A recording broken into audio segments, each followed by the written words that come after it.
Hello, അങ്ങനെ Pushpa 2 the race ഇന്നലെ റിലീസായിരിക്കുകയാണ്. 3 വർഷത്തെ കാത്തിരിപ്പായിരുന്നു ഫിലിമിന് വേണ്ടിയിട്ട്. ഒരുപാട് പ്രതീക്ഷയോടെയാണ് ഇന്നലെ ഫിലിം കാണാൻ പോയത്. പക്ഷെ ആ പ്രതീക്ഷകളുടെ ഒന്നും ഒരു 10% പോലും ഞാൻ സാറ്റിസ്ഫൈഡ് ആയില്ല. പേഴ്സണലി എനിക്ക് ഫിലിം അങ്ങോട്ട് വർക്കായില്ല. ഒരു 1.25 മണിക്കൂറോളം ഉണ്ടായിരുന്നു ഫസ്റ്റ് ഹാഫ് കണ്ടിറങ്ങിയിട്ട് തന്നെ ഞാൻ മനസ്സുകൊണ്ട് വിചാരിക്കും, ഞാൻ എന്താ കണ്ടത്, എന്താണ് ഇപ്പം നടന്നത്, അങ്ങനെ ഒരു തോട്ടായിപ്പോയി പെട്ടെന്ന്. എനിക്ക് യാതൊരുവിധ ഇമ്പാക്റ്റും ആ ഫസ്റ്റ് ഹാഫ് കണ്ടിട്ട് എനിക്ക് ഫീൽ ചെയ്തില്ല. കുറെ കമന്റ്സ് ഒക്കെ ഞാൻ കണ്ടിരുന്നു, ആ ഫസ്റ്റ് ഹാഫ് തീയാണ്, സെക്കൻഡ് ഹാഫ് സീരിയലാണ് എന്നൊക്കെ പറഞ്ഞിട്ട് ഒരുപാട് കമന്റ്സ് കണ്ടിരുന്നു റിവ്യൂസിനകത്തൊക്കെ. പക്ഷെ എനിക്ക് പേഴ്സണലി ഫസ്റ്റ് ഹാഫ് ആണ് ഒട്ടും ഇഷ്ടപ്പെടാഞ്ഞത്. ഒന്നും തോന്നിയില്ല. ഈ പുഷ്പ എന്ന് പറയുന്ന ക്യാരക്ടറിന്റെ ഒരു സ്വഭാവവും അയാൾ എന്തായി എന്നൊക്കെ ഉള്ളൊരു ബിൽഡിംഗ് ആണ് ഫസ്റ്റ് ഹാഫിൽ നടന്നത്. ആക്ച്വലി ഫസ്റ്റ് പാർട്ടിൽ തന്നെ ഈ പുഷ്പ എന്ന് പറയുന്ന ക്യാരക്ടർ ആരാണ്, എന്താണ്, അയാൾ എവിടെ എത്തി എന്നൊക്കെ ഒരുവിധം ഒരു 80% അതിൽ കാണിച്ചിട്ടുണ്ട്. പിന്നെ എന്തിനാണ് സെക്കൻഡ് പാർട്ടിന്റെ ഫസ്റ്റ് ഹാഫ് മൊത്തം അതിനെ പിന്നെയും ഇങ്ങനെ പോളിഷ് ചെയ്ത് കാണിച്ചതെന്ന് എനിക്ക് മനസ്സിലായില്ല. സെക്കൻഡ് ഹാഫിന്റെ ഒരു പകുതി ആവുമ്പോഴത്തേക്കൊക്കെ എനിക്ക് ഫീൽ ചെയ്തെന്ന് പറഞ്ഞാല് ഇത് തേർഡ് പാർട്ടിലേക്കുള്ളൊരു സ്റ്റോറി ബിൽഡിംഗ് ആയിട്ടാണ് എനിക്ക് ഫീൽ ചെയ്തത്. കാരണം തേർഡ് പാർട്ട് ഉണ്ടാക്കാൻ വേണ്ടിയിട്ട് ഈ സെക്കൻഡ് പാർട്ടിനെ ഉരുട്ടി വലുതാക്കി വെക്കുന്ന പോലെയാണ് എനിക്ക് ഫീൽ ചെയ്തത്. സാരി എടുത്തിട്ടുള്ള ഒരു സ്റ്റണ്ടൊക്കെ നല്ല, അതിന്റെ മേക്കിംഗ് ആയാലും അതിന്റെ ആ ഈ അല്ലു അർജുന്റെ ഒരു സ്വാഗ് ഒക്കെ ആയാലും ഭയങ്കര രസം ഉണ്ടായിരുന്നു കാണാൻ വേണ്ടിയിട്ട്. അത് കൊള്ളായിരുന്നു, അതെനിക്ക് ഇഷ്ടപ്പെട്ടു.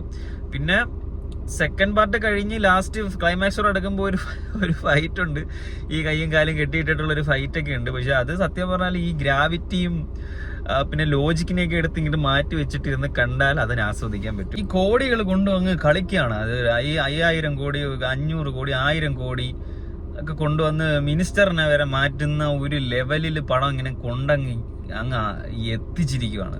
രശ്മിക മന്ദാന വരുന്ന സീനുകൾ സത്യം പറഞ്ഞാല് രശ്മിക സ്ക്രീനിൽ വരുമ്പോൾ തന്നെ അറിയാതെ ഈ സീൻ ഒന്ന് സ്കിപ്പ് ചെയ്തായിരുന്നു കൊണ്ടായിരുന്നു എന്ന് തോന്നിയിട്ടുണ്ട്. പലപ്പോഴും കൈ ഇങ്ങനെ പൊങ്ങിയിട്ടുണ്ട് സ്ക്രീനിലോട്ട്, കൈ ഒന്ന് സ്കിപ്പ് ചെയ്യാൻ വേണ്ടിയിട്ട്. പുഷ്പ ഫസ്റ്റ് എന്ന് പറയുന്ന പാട്ടിനകത്ത് ഈ ബൻവർ സിംഗ് ഷിക്കാവത്ത് അല്ലെ, പുള്ളിക്കാരൻ ഇങ്ങനെ വരുമ്പോഴും അയാളുടെ ആ ഒരു സ്വാഗും അതൊക്കെ കാണുമ്പോൾ നമുക്ക് മനസ്സിലാവും ഇയാള് ആരോ ആണ്, ഇയാളെ കൊണ്ടേ അല്ലു അർജുനെ കീഴ്പ്പെടുത്താൻ പറ്റൂ. ഈ പുഷ്പ എന്ന് പറയുന്ന ക്യാരക്ടർ എത്ര വളർന്നാലും ഈ ബൻവർ സിംഗ് ഷിക്കാവത്ത് എന്ന് പറയുന്ന ആളെ കൊണ്ട് ആ അല്ലു അർജുനെ കീഴ്പ്പെടുത്താൻ പറ്റും എന്ന് നമുക്കൊരു തോന്നലുണ്ടായിരുന്നു.